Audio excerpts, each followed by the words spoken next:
It begins in the world called Illustris. It is a world filled with strange and mythical, magical creatures and people throughout the lands, and hidden secrets thought to be lost forever. The dark willow tree forest, where an old castle in the middle of the forest was. It was an old book. The book was called Invertius. It had the ability to show the past, present, and future of those who hold it or are protectors of the book. It's surrounded by a magical protection spell that keeps the book intact. There is cheering of balloons around them, but both were still mourning the loss of their father, and are hiding their grief with proud smiles.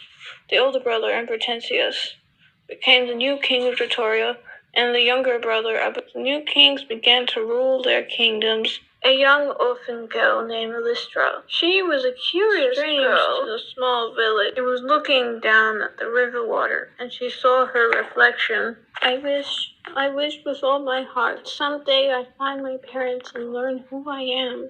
And why did they abandon me? I'm wondering if I would ever find them someday. The river, a purple cloak, was watching Lystra as she was looking at what her future would bring. What was unaware to her was that the very next day her life would change forever. Back to the river to collect some flowers for the flower vases at the orphanage. Suddenly she saw a small rowboat on the river. It looked like no one was in the boat. She saw the two creatures sleeping in the boat. The small troll woke up and saw Lystra, and both were startled, looked at Lystra. He was surprised and turned to Lystra was confused, then she recognized them. Tribby, is that really Lystra?